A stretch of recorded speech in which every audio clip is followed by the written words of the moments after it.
Hello, I'm Chuck Wolfe, Chief Executive for Charles J. Wolfe Associates, LLC. As a motivational speaker and a leadership consultant and executive coach and trainer, I often work with very successful people in their companies.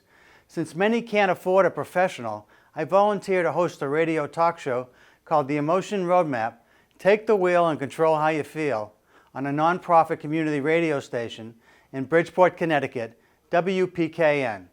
My reason for doing the show is to share with as many people as possible this wonderful process for helping people manage their own emotions and their relationships with others. My goal is for everyone listening to learn to use the Emotion Roadmap to make life better. As you listen to me, help others, I hope you are also learning. As a Simsbury resident, I'm delighted to be able to make the show available through Simsbury TV. To learn more, go to my website, www.emotionroadmap.com. Thank you for listening and watching. And this is Chuck Wolfe. You're listening to WPKN 89.5 FM, listener-supported radio. You are tuned to Bridgeport 89.5 FM, as I said. It's independent community radio broadcasting from the campus of the University of Bridgeport, serving Fairfield, New Haven, and Litchfield counties in Connecticut, and Suffolk County in New York's Long Island. We stream around the world at WPKN.org. And on TuneIn Radio, our app, and WPKN Live. And this is the Emotion Roadmap. Take the wheel and control how you feel. And I'm Chuck Wolfe. Welcome to the show. Thank you, everybody, for listening. And before I forget it, I just want to say I came in and I noticed I got a piece of mail, and I hadn't been in for quite some time. And the mail was from November. And I just saw that Bill Morgan, if you're listening today, thanks a lot for your letter. I just had a chance to read it before I stopped into this morning, and really appreciate your writing to me. I've gotten a number of emails over the years as I've been on the air. This is my 12th year. I think this might be the first letter somebody's written to me, and I really appreciate getting it, Bill. So thanks a lot for taking the time to write in. You commented about some things about the show that I'd done around November, around election time. And it was a time when I was, I think you thought, feeling a little down about the way people were communicating with each other. Honestly, I still am feeling somewhat concerned about the disparities between people who think one way, feel one way, believe in one thing versus how other people see the world, and how we don't communicate, and how we are unable at times to listen to different viewpoints and to share our ideas and different opinions in a way that is really supported and really empathized with and understood and recognized that even when we disagree, that's no reason not to like one another or even to love one another, as is the case in some families where people over the political divide in this country have really struggled a bit. So, Bill, I just want to say thank you for your note.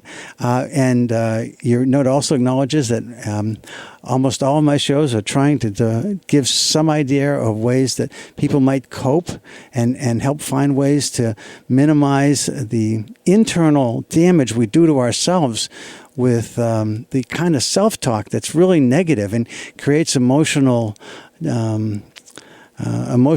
upset inside of ourselves, and that so much of what we have control over is what we feel and how we interpret events and how what we believe. I think that this show is all about helping people to find inner peace. That's one of the reasons I do this show, is to help people to understand how powerful it is when we choose to take control over our own emotional state. When we understand that we can choose the emotions we want to feel versus the emotions we may be feeling. It's really important to understand that we have, in the last 25, 30 years or so, introduced a new science to the world called emotional intelligence. And while I think a lot of what you see when you Google emotional intelligence or you search for emotional intelligence, you get lots of different definitions and ideas about what it actually is. I can't believe the number of people that are calling themselves experts these days in this field. Now, I think that anyone who might be an expert in conflict management certainly has mastered the idea of emotions in conflict. I think people that are masters in negotiations have mastered the role of emotions in negotiating. So I think that while there are certain areas of expertise out there where emotions play major roles, that doesn't necessarily make you an expert in emotional intelligence. That, I think, is saved for a certain select group of people that are really scholars and who have investigated and researched this field of the science of emotional intelligence. And that's different. Now, having said that, I think the people who recognize the role of emotions in performance reviews and change management and team building and are using those skills and paying more attention to emotions maybe than they had in the past, I think that's great for all of us in all society. So I value those people's contributions. I just don't necessarily agree that I would view them as an expert in emotional intelligence. I kind of reserve that in my own mind for those people who have written books about the field, who have worked with the pioneers in the field, who have been pioneers themselves in the field. And so that's a more select audience. Not that it makes that much difference, but it does make it hard to understand when you're researching the topic what it really means to be emotionally intelligent. So I thought I'd spend a little bit of time on the show this morning, kind of going over at least my orientation to the field and where I became involved and how I got to the opportunity to work with some of the pioneers who are out there. And what the field kind of represents today is a bit amorphous. It's so many different ideas about what it means to be emotionally intelligent. But it comes down to a sort of a key definition that I've used, I think, that almost everyone would agree with. Now, they may have some nuance and some different aspects to it and, some enlarged, rather than a couple of sentences, paragraphs or even pages about what it means to be emotionally intelligent. But for me, what it means to be emotionally intelligent is that you are able to identify, use, understand, and manage your own emotions. So again, identify, what am I feeling? Use, what are my feelings causing me to think? And how are the feelings at least pushing me towards behaving? And understanding, and why am I feeling the way I'm feeling? And what if I want to feel something different? How might I change those feelings? And managing, how am I dealing with what I'm feeling? How do I want to deal with what I'm feeling? What if I want to change how I feel? How do I do that? Now that's about you. So it's identify, use, understand, and manage your own emotions. And part two, the emotions of others. Now, I realize when I say the emotions of others, it sometimes feels like, what do you mean control somebody else's emotions? Isn't that manipulation? Sometimes it is. Sometimes people don't always have positive values that are driving their behavior to try to control or influence somebody else's emotions.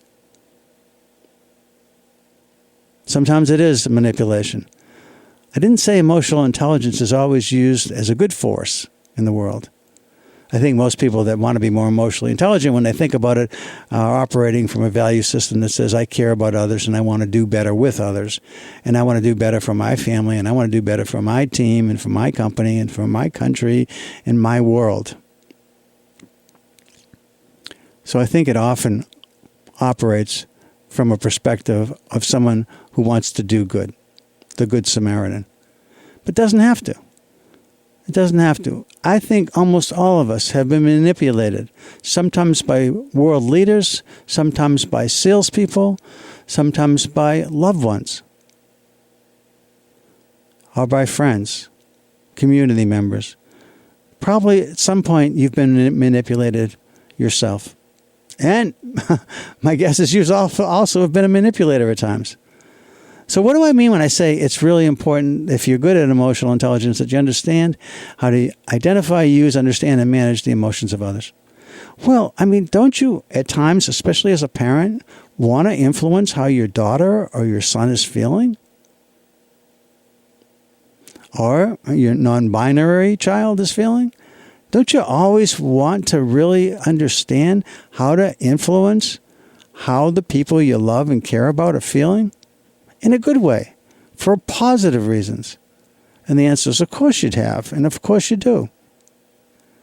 So influence feels right, manipulation feels wrong. And yet, if you look in a dictionary, you'll find that they're very similarly defined. They have very similar definitions. Influence and manipulation almost sound the same. The difference for most of us, what we believe to be true, is with influence, we think we're trying to change somebody else's behavior, their thoughts, and their emotions so that they are better off, that somehow they're going to make a better decision. They're going to be mentally more healthy, more emotionally balanced, more successful in life, however we're defining success. And so when we're trying to influence somebody for them to win and for us to win, that feels like influence. That's a positive thing. But when we want something from someone else, and honestly, we don't care what happens to them after we get what we need, that feels more like manipulation. And so it's more about what we value and why we're doing what we're doing than how we're doing it. So again, to be emotionally intelligent, for me, is to understand this concept that with emotional intelligence, high emotional intelligence, you are able to often successfully identify, use, understand, and manage your own emotions and the emotions of others. Now, you might have a question or two about that and what it means. And this show is all about you calling in. And my idea for this show is to try and be helpful and to make a meaningful, positive difference. As Bill Morgan pointed out in his nice letter to me, it's often that I'm trying to find ways to help you to find coping mechanisms, strategies for uplifting yourself, or at least changing your emotions proactively to be in support of what you're trying to get done. Sometimes, for instance, we don't always want a positive emotions. I know you kind of ask, well, how's that true? Why would you ever want to feel negative? Well, let's assume that you're a leader in an organization and you've got somebody that works for you that's very talented. They have really excellent technical expertise, but they're difficult to work with. So difficult, in fact, that others have complained about them. And you're at the point, and the people above you are at the point where, you know what, as good as Mary, Mohammed, Ron, Jane, Islam, whoever it is that we're dealing with, however it is that they're behaving, we have people who are saying to us that, you know what, as good as they are, I don't want to work with them anymore. It's just too disruptive. They're sarcastic. They undermine what we try to do. They're disrespectful. They're a disruption in the workplace that is impacting productivity in a very negative way. And despite the fact that they themselves are excellent contributors in their own way, they are having a very negative impact on the lives of the rest of us. And most people here really don't want to work with them anymore. And so when I'm talking to that person and they're in my group and I'm saying, let's say it's the person's name is John. John, I'm talking to you today because I need you to understand that you could lose your job. As talented as you are, as much as we want to keep you, I want you to understand you need to be fearful right now. You need to be afraid that you're going to lose your job unless your behavior changes. And let me be specific and identify exactly the behaviors I'm talking about. And if they don't change, do you understand that I'm going to have to put you through the disciplinary process? You know, the steps of probation, a written warning, a verbal warning, and then if it doesn't improve, an exit. You'll be fired, let go.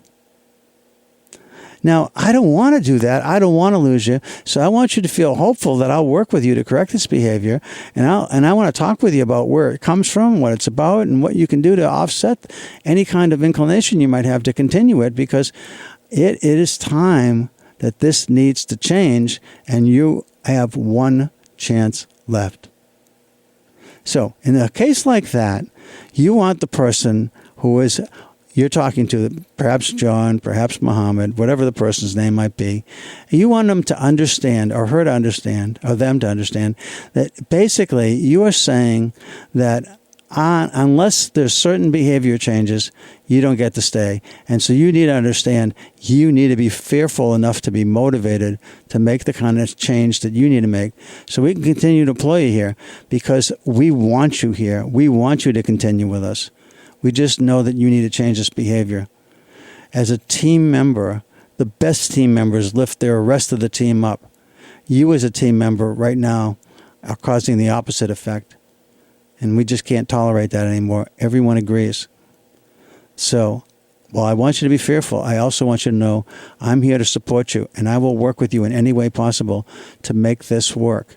Now, let's talk about what you need. So when that person walks out the door, I want them to feel like you are respectful of them, you value them, and you support them, and you have no choice, but you will have to let them go if the behavior doesn't change. So I want them also to feel fearful. That's what I mean about there are times when certain negative behaviors might be the most appropriate and the most helpful. But I wouldn't want anybody who works for me to just feel fearful. I want them to feel hopeful and supported as well, and respected and valued. That's the way I think about emotional intelligence. That's what I mean when I say sometimes you're not necessarily going for an emotion that is something that is a happy feeling. A lot of times we are going for the happy feelings, the joy, the ecstasy, the inspiration, the excitement. Sometimes we're trying to find ways to recreate that experience for ourselves.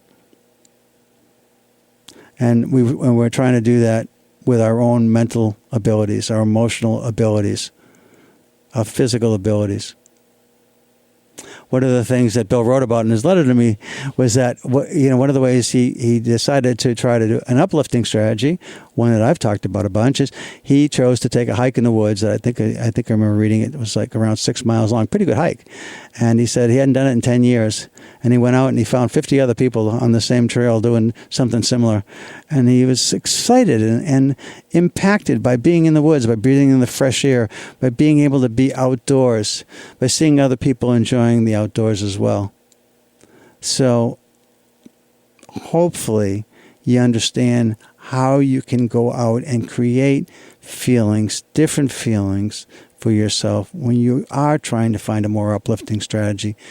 And the tagline for the show, those of you who listen regularly know, is the emotion roadmap: take the wheel and control how you feel. Take the wheel and control how you feel.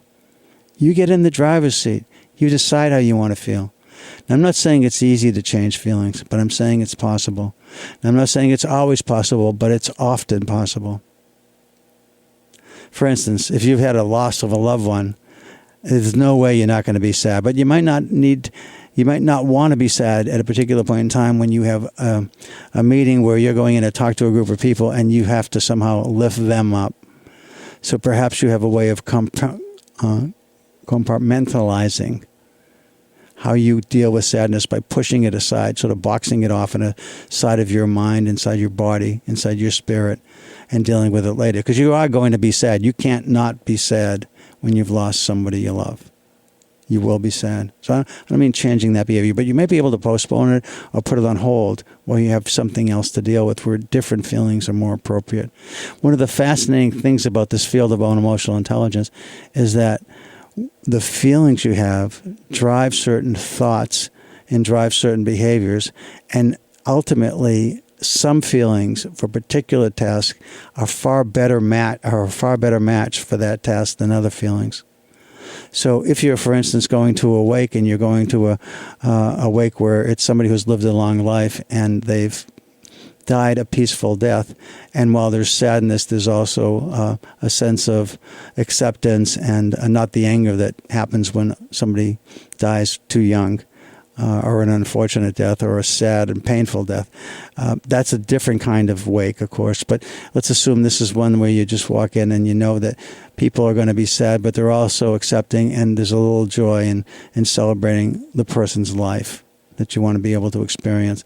So you go in with some sadness and some, hopefully, remembrance that you might share with family members and friends about a story that you have about the lost loved one that will rekindle very positive memories of this person in a way that everyone wants them to be remembered. That's what I mean about sometimes having a particular feeling that's suited to the task at hand. if you're particularly angry, if you're particularly happy and excited about something, you have to tone those kinds of things down when you're walking into a wake, because those aren't the appropriate feelings for walking into a wake. Again, the idea of use of emotions is that certain emotions are better suited than other emotions for a particular specific task that you may be faced with. And when you find that you're feeling emotions that are out of sync with the task that you might have, then you want to do something to see if you can change your emotions by thinking first about what might be more useful to feel in the current situation.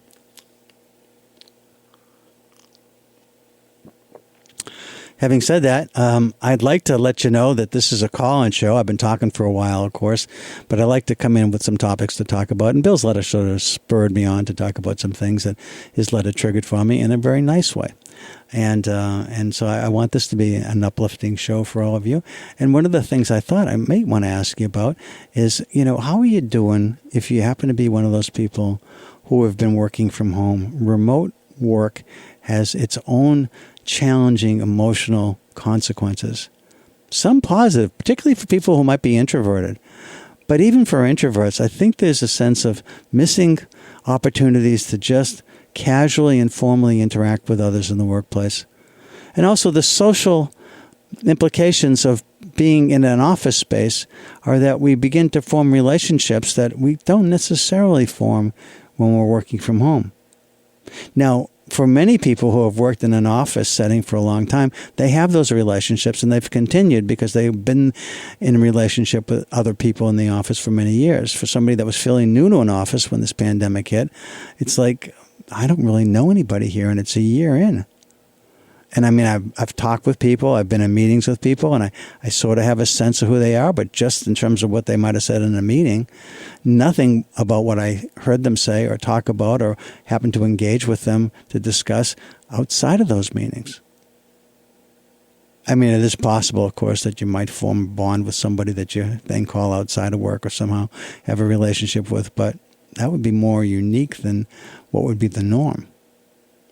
So what has it been like for you working remotely? I'm kind of curious, how are you dealing with it emotionally?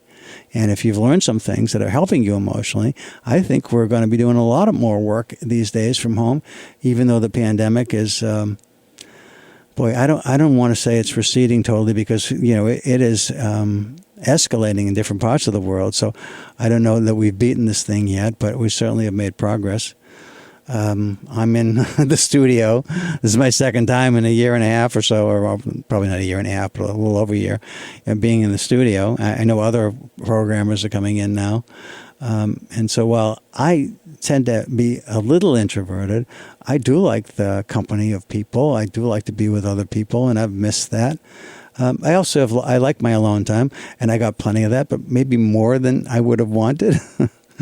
And I'm loving the fact that, at this point, with all my family members having got the vaccine. And by the way, if you're wondering about the vaccine, for me, peace of mind comes with getting the vaccine. I know some people are very nervous about it, and I recognize that there are reasons why people are nervous about it.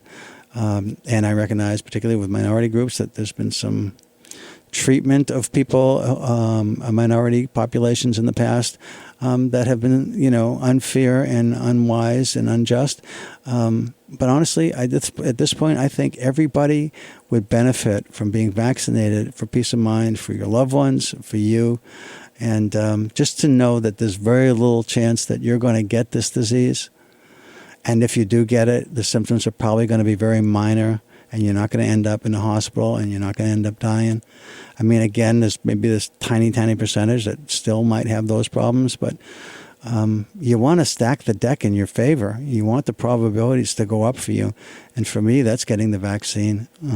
My wife and I, my daughters and their husbands, have all been vaccinated. And so as a result, a small crowd of people is going to gather together without masks on Mother's Day. And it feels like a tiny bit and an important part of returning to some kind of normalcy. So I encourage all of you, if you're kind of sort of on the fence, I made the decision this way. I said, all the smart people, the wealthy people with lots of money and access to power, and access to the best scientific minds in the world, they got their early versions of these vaccines as soon as they possibly could. And I thought, you know what? I might read something on the internet. I might see something in a magazine or in a newspaper. I might see something on television or on YouTube or on a website somewhere. But I am just one person scanning lots of information that's out there, some positive, some negative about this vaccine. And I'm thinking, the people who are the smartest, wealthiest, most powerful people, if they're all in on the vaccine, I'm not going to doubt that by itself. I will say that I have a daughter who is extremely smart woman, and she has got her PhD in chemistry, and she is working in one of the largest chemical company in the world, actually. And she has a key position there, and she has studied this science every day since this stuff started. And she is convinced, and I'm convinced, that the vaccination makes sense and is the right thing to do. So, I mean, that's the evidence I have, folks, that I've weighed, and hopefully that might influence a few of you who are sort of sitting on the fence to go get that vaccine. Anyway, I think that for me, it's allowed us to have family gatherings for the first time in many years without masks, without necessarily having to be outdoors the whole time. So that's a good thing. But I think what I want to mention and talk about is, how are you dealing with family yourself? And if you've got some issues and you'd like to talk about how the vaccine has impacted you over the course of the year, how it's impacting you now, if you want to talk about work from home and what that's been like for you, if you've had the opportunity to work from home, and whether or not you think it's smart to go back to work, or if what your company's plans might be around that and how you feel about it. So this show's all about feelings, right? It's all about helping you deal with challenging emotional situations. It's all about helping you using this concept I call an emotion roadmap. So let me give you the number and see if we get any callers today. It's 203-336-9756. 203-336-9756. So if you've got something you feel like you want to share about work from home, how you're dealing with this virus, how it's making you feel, how you are feeling, how things are changing for you, as at least in Connecticut, we've been very successful. Kudos to Governor Lamont in some incredibly challenging situations. I thought he did great. I mean, did I agree with everything he did all the time? No. Did I agree with most of the things he did and how he handled himself and how he led? Absolutely. I thought he did a great job. So kudos to Governor Lamont. So anyway, the number again is 203-336-9756. Now, you may want to call in about something else that's on your mind. And the Emotion Roadmap is this concept of helping people deal with challenging situations by focusing on the emotions that are in play. What are you feeling? What is anyone who's key to what you're experiencing or dealing with or have to deal with feeling? What are your best guesses about what she or he or them are feeling? And then by asking those questions, we kind of know where we stand emotionally, what our current emotions are. Sort of like change management in the sense of a current state of emotion. And then what do we want for a future state? What do we want to feel? What do we want to feel for ourselves and for the others that might be key to what we're doing? And then how do we get there? How do we get from feeling anxious to confident? How do we get there from feeling uncertain to certain? From betrayed to trusting? How do we move ourselves emotionally? And I help you with that. If you want to call in and talk to me. Again, I'm Chuck Wolfe. You're listening to WPKN 89.5 FM. This is an independent community radio broadcasting from the campus of the University of Bridgeport, serving Fairfield, New Haven, and Litchfield counties in Connecticut and Suffolk County in New York. And we stream around the world at WPKN.org, and you can hear us live through TuneIn Radio and our app on WPKN. So you also can listen to some of my older shows if you like. But let me give you the phone number again, and hopefully I get somebody to call in. It's always fun to have somebody call in. The number to call is 203-336-9756. 203-336-9756. I've got about 27 minutes left, I guess. So I've got a little time for you to call. And anytime I get the first call, I usually get a few more calls. So if you're going to call in, can I ask you to call now if you're thinking about it? And that starts the ball rolling. So again, 203-336-9756. And if you've got something challenging, let's talk about that. And I'll walk you through the emotion roadmap so that you and everybody listening has an idea about how to use this roadmap in your everyday life for any situation where you feel somewhat challenged and uncertain and doubtful. Those could be issues like the couple of gentlemen that called last week that had some concerns about their marriages, different points of view, different situations arising in their various marriages. But I think both of them felt helped at the end of the conversation. And I know everybody listening got to hear how the emotion roadmap can help with real people's lives in real people's situations, with challenging situations where people are calling and they're uncertain. So again, number's 203-336-9756. And if you just feel like calling in and talking about how you've been impacted by the pandemic, by being at home, by working remotely, if that's been happening for you, or just if you're just at home a lot and haven't been able to go places. I was laughing and joking with some friends of ours recently. Again, I said, when my wife and I had the opportunity to go into a supermarket, it was the first time in a year and a quarter that we'd been in a big store like that. It felt like a date. We felt like we could pick our own fruit. Isn't life exciting? We could look on the shelves and see things that we didn't think to write down on our list when we would order from the store. But boy, wouldn't it be fun to have that in the house? Wouldn't that be a treat? So there's been some really interesting experiences, at least for us, and I suspect for you as well. So 203-336-9756. 203-336-9756.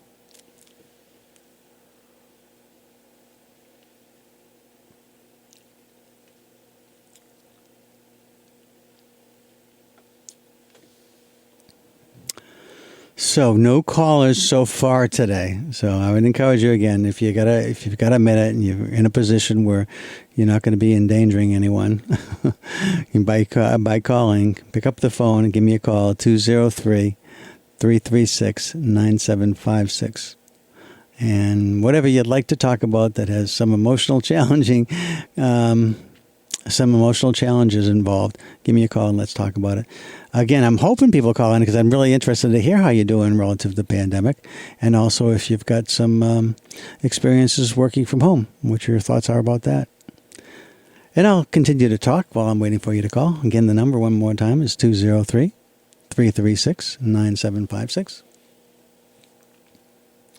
By the way, you can hear my shows. For those of you that have listened regularly, you know this already, but in case you haven't been listening before, if you like the show and you want to hear other thoughts and ideas I have about different topics that relate to emotions, you can listen to me on, again, either in the archives here at WPKN, but if you want to go back and listen to lots of different shows, I suggest either SoundCloud, Stitcher, or iTunes. Just look for a WPKN and the Emotion Roadmap. You can also find me on the Public Radio Exchange by just looking for the Emotion Roadmap. That's the Public Radio Exchange. If you just type that in, it will give you a website that you can go into. Or you just put into one of the search engines you're using, Emotion Roadmap Public Radio Exchange, and it will bring you to the playlist I have. I have shows going back a lot of years. Lots of different topics. Women in the workplace. Very recently, I had a wonderful conversation with a woman named Deborah Tannen. You might remember she wrote a book, You Just Don't Understand. Why men and women don't always communicate successfully. And I did an interview with her because some of her ideas and insights are so brilliant that they have served the test of time and they still resonate. She has a chapter on the glass ceiling that's just phenomenally interesting and insightful, and I think really addresses many of the issues women continue to face, even though her book was written a number of years ago.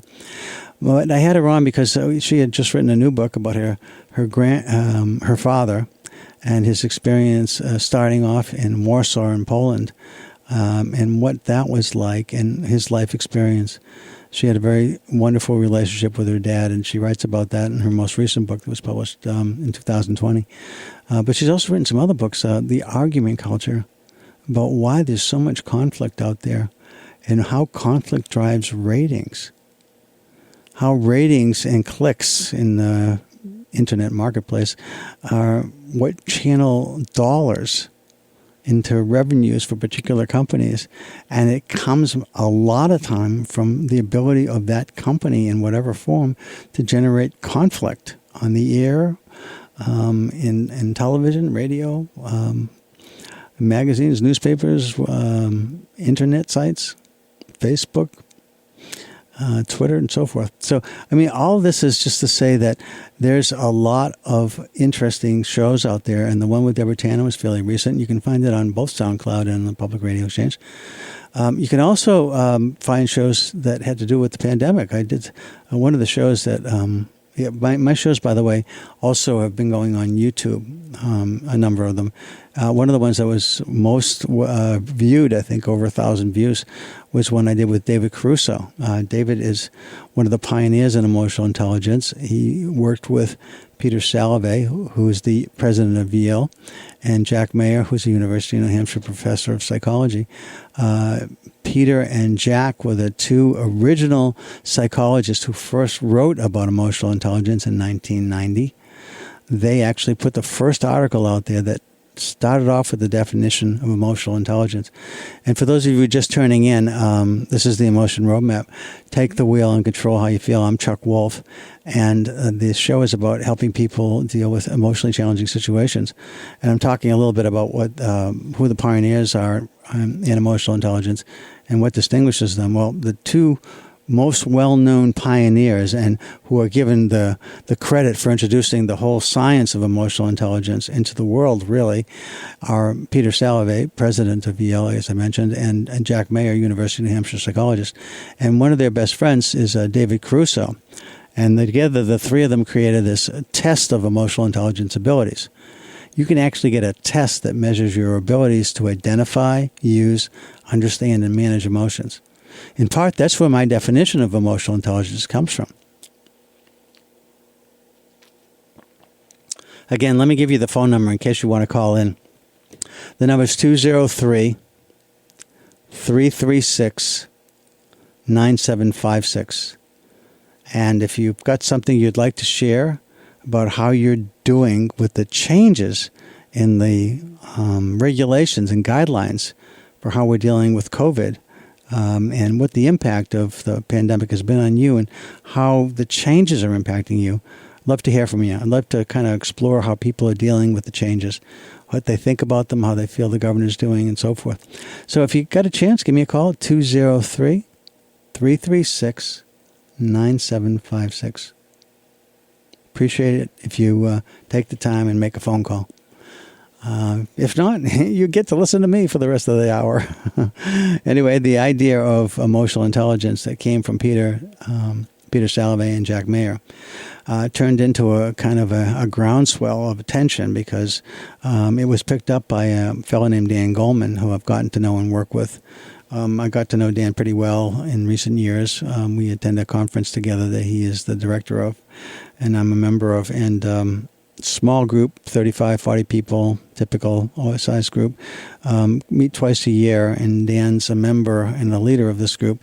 And I also got to work with him in his new, fairly new coaching certification program. Had a wonderful experience being a faculty member for him in Vienna, Austria. It was my first time in Vienna. Got to go to where Sigmund Freud lived. There's a museum for him in Vienna where he grew up and lived. That was really exciting for somebody who grew up as a psychology major and did as a counselor and worked as a therapist, and somebody who really spent a lot of time reading about Sigmund Freud and learning about Sigmund Freud's strengths and his weaknesses and his theories and so forth. But anyway, so I had a chance to work with Dan's team on, and actually one of my clients now is somebody who had gone through his coaching program. And I'm teaching them about the Emotion Roadmap. And it's very exciting for them because one of the things the Emotion Roadmap does, And I actually built this when I was working with David Caruso. As I mentioned, I have a YouTube video with David and I. The 24-minute version, I think, is some specific ideas about how to deal effectively with the challenging situations of being at home and being in close quarters with the same people for extended lengths of time. Even when you love somebody, sometimes you're being together more than what you're used to is challenging for folks. It can be really difficult, especially if a person isn't feeling well, one of the two people isn't feeling well. So, one of the things that happens, I think, is really important to understand is how do you control your own emotions? How do you do that? And David and I talk a lot about that in that YouTube video. But Peter and Jack were the pioneers that actually introduced the whole idea in 1990, and then, as I mentioned, Dan Goleman picked it up. Now, what Dan was doing at the time, Dan was the science editor for the New York Times. So in the Tuesday edition, where they had the science for the week, that was a sort of a science section that was devoted to taking researchers' information and tailoring them in a way that they were easy for the readers of the New York Times who weren't scientists to understand what was being said and written about and discovered. So Dan was doing this for psychologists. Dan is a Harvard-educated psychologist and a really good writer and a really smart man. And he was looking at what other people were researching, what they were putting in research publications. And he understood the science, and he also understood what he could take from what they were discovering and avoid the statistical references so that you weren't dealing with questions about factor analysis or regression analysis or anything like that. But instead, we're looking at the outcomes and the discoveries and the discussion of what it was that people were finding. And he chose to write about Peter and Jack, but he also wrote about lots of other people's research. And he, at some point, decided that he had enough information around 1993-4 that he was going to put a book together. And he put a book together based on a lot of the information he had collected over the years. In this position as science editor for the New York Times, he was also an editor for Psychology Today, the magazine. And so Dan had lots and lots of information he thought was worth sharing. And so he wrote a book. He was going to call it something like Social and Emotional Competencies. And instead, he wrote a book. And when he presented it to the publisher said, you know what, I like your book a lot, Dan. It was a compilation of a lot of different other people's ideas about ways in which that people deal with emotional and social situations. And the publisher said to him, he said, Dan, you know what? You, in a few pages in the book, you talk about this work by Peter Salovey and Jack Mayer. And he said, the information you provide there is about what you're calling, or what they called, emotional intelligence. And Dan said, right. And he said, well, so I wonder, could we title the whole book Emotional Intelligence? And Dan said, I don't know. I'd have to ask, I think, Peter or Jack. And but yeah, I suppose we could. And why would you want to do that? And he said, well, I think if we put call the book Emotional Intelligence and say why it's more important than IQ. Because you make that statement in the book that you talk about at a certain point in time, there are times where emotional intelligence is more important than IQ. And Dan went on to explain later what that was about. And I'll tell you in a minute what that means. But at the time, what the publisher was saying, and Dan knew this, was that there'd been a book put out by a psychologist and political analyst the year before, in 1994. It was called The Bell Curve. Now, some of you may remember that book. Some of you may have been born after that. You may not know even about that book. But The Bell Curve was a book that was really controversial, and it basically dealt with this idea that emotional intelligence, well, they didn't say anything really about emotional intelligence. They just said basically cognitive intelligence, analytic intelligence matters. Not only does it matter, if you're low in this intelligence, in this cognitive analytic intelligence, you won't be successful in life. And we know that because here's 700 to 800 pages of research, of studies that prove this. Now, all the talk about social justice that's going on today, during the 1990s, there was quite a bit of talk around, hey, the tests we're using to measure poor people, not necessarily minorities, but poor people, and a lot of people in the minority community were poorer than people in the more Caucasian affluent community. If they don't have resources where their parents are able to put them in front of tutors, give them great materials to work with to develop learning skills, where they're not read to every night because parents don't have the time because they're working 2 or 3 jobs, so they're only single families. Whatever it might be that causes somebody not to have the same advantages as somebody else, these authors were saying that doesn't matter. All that matters is how you score on this test, whether or not you're going to be successful or not. So you can see why it was really controversial. Now, before I continue, I'm going to try one more time to see if I can get a call today. 203-336-9756. 203-336-9756.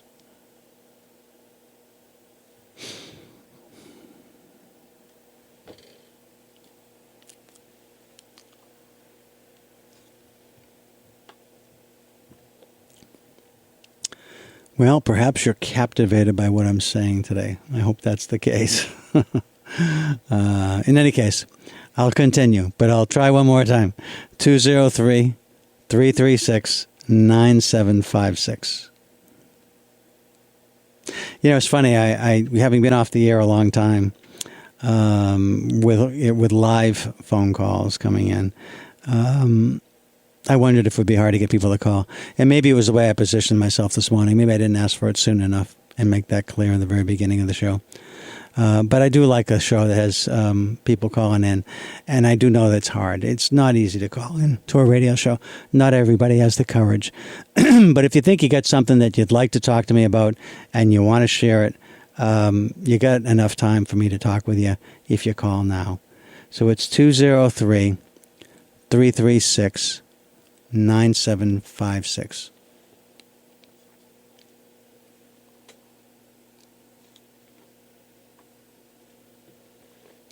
Since I had 2 male callers last time I was on the air, I was hoping to get somebody who was female possibly to call in. Or somebody who is neither to call in. Doesn't matter. I'd like to hear from one of you, and the number is 203-336-9756.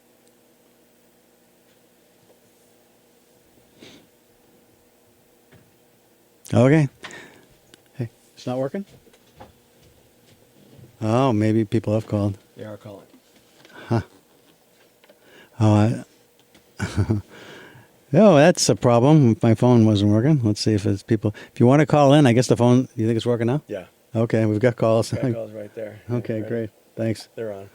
Thanks a lot. You're on the air. This is Chuck Wolfe. Who am I talking to, please? Chuck, you're talking to Doug McLeod. How are you? Oh, good, Doug. Nice to hear from you. How you been? I've been good, thank you very much. I just wanted to just reach out to you.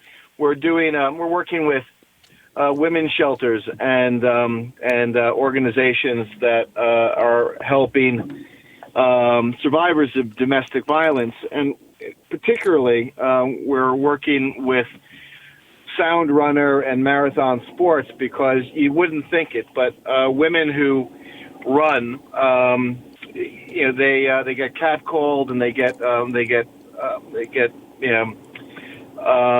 abused, for no reason of their own. I was wondering, can you speak to why it is that society generally will, what is it about levels of emotional intelligence that make people think that they can hurt other people? I mean, is it a factor of that they're not, they weren't told, do unto others as, you would have them do unto you? I mean, it's something that is pervasive in society, something that we want to try to, obviously, eliminate. Can you just kind of speak to that, how we can be, maybe a little bit nicer to each other? Sure, and I appreciate the call, Doug. Thanks. And it sounds like you're doing some great work. Thanks for doing that as well. And that's really nice. I think there's probably a few different reasons why people are not nice to one another. And, you see it in actually with kids in schools, right? And this starts often around the third or fourth grade, where people start to single other people out and for criticism. I think it has a lot to do with people's insecurities and about the need to feel like they're part of a different group or some kind of group that has some meaning for them, and that being left out is so painful that they're willing to go along with really immature and aggressive behavior towards others, and that causes them to kind of do things that, if somebody laughs when they do it and they laugh themselves, they kind of push themselves past that feeling that feels dirty when they first do it, because I don't think anybody feels good when they first do it. But when you feel like you're getting reinforced by the people in this group that you've chosen to be a part of, it starts to feel like you want to be part of it, and you feel like, hey, I finally belong somewhere. And belonging is so important. It's such an important human need. I think that's where it stems from. I think the one change people might want to consider who are feeling like they do some of this, and they realize that, the fact that we're talking about this right now is like, there's a piece of them that's recognizing that, hey, I do this, and I've been guilty of this, and maybe you don't want to do that anymore. But you'd have to find a reason to motivate yourself why you don't want to, right? Because if you've been doing a behavior for a long time, the chances are you're going to be defensive, and you're going to hear this and say, hey, that's, what? I just like having fun, and big deal. People hear somebody say something about them, get over it. It's just words. Doesn't really hurt anybody. Doesn't have to hurt anybody. So I think that you can rationalize that away to some degree, but if you really want to see yourself as somebody who's empathically caring about others, then you can't keep doing that stuff. And empathy is one of those things, Doug, that everybody's talking about how important it is to be empathetic. I don't think anybody argue with that.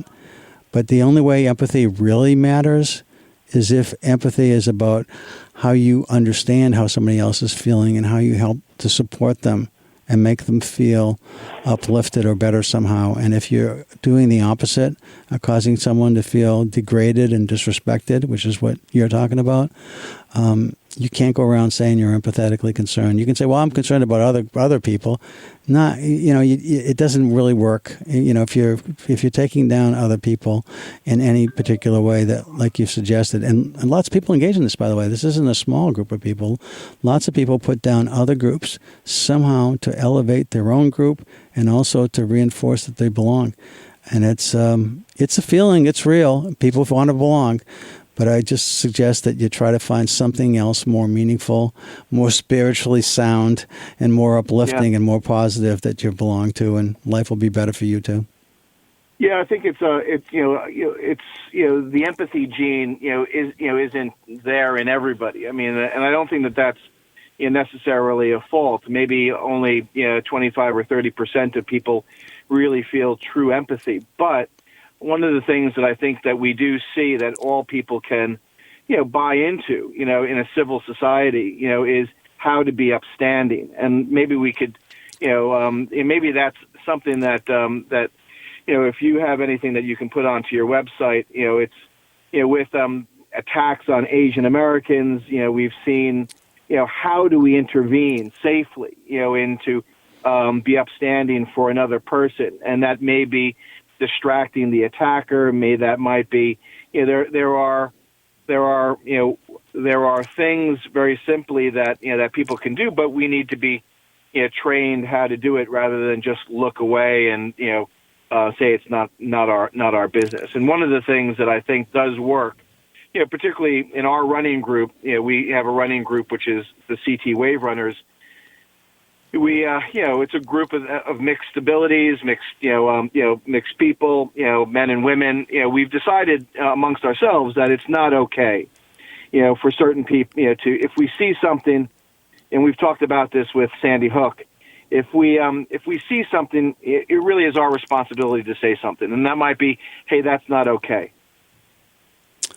Yeah, I think it becomes pretty dangerous for some folks to step into, some of the things I've seen on TV where people are just being, horrible towards Asian Americans. Some of the things you see just make no sense. But part of this is the way I think we get the most control. And Doug, and you've been a good listener for a long time, and I think the show we did with Sandy Hook, that was because of you, was one of the better shows we've done. But I think it has. If one of the things I hope happens on this show is that people generate more inner peace, because I think there's this stuff that's inside of us. If it's eating us up, we have to find an outlet for it. And that's another reason people do these things, is they attack others as a way of dealing with the unrest and the instability and the uncertainty that they're struggling with themselves. And it just erupts. And it becomes targeted towards somebody else because you don't want to deal with the fact that you're not feeling right about life for you. And so somehow blaming or focusing on something outward, allows you to continue to somehow survive. But hopefully the show helps people create more inner peace by trying to, the place you got control is over your own emotions, more so than with others, although I think you can influence others. I just think this idea of inner peace is what's really going to make the difference for all of us going forward. I think so, too. Chuck, good to hear from you. Thank you very much, and I'll keep listening. I'm going to listen off the air. Thank you very much. Bye for now. Thanks, Doug. Thanks for the call. Bye-bye. And I apologize to all those folks who were calling. Apparently people did call and did reach out, and we've had problems with the phones before. And I guess this is supposed to. I have to check next time when I come back in next week, because that's when I'll be here. I'll be here next week, and I'll make sure the phones are working right from the start. I'm sorry about that for those of you who are trying to reach me. I really appreciate the idea that you were calling, and hopefully you enjoyed the show anyway. I think that we talked about some things that would be helpful to everybody, and I wish you all the best, and I hope you have a great week going forward.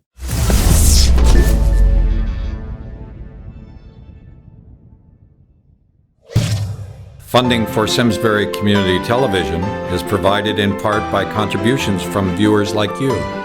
Thank you.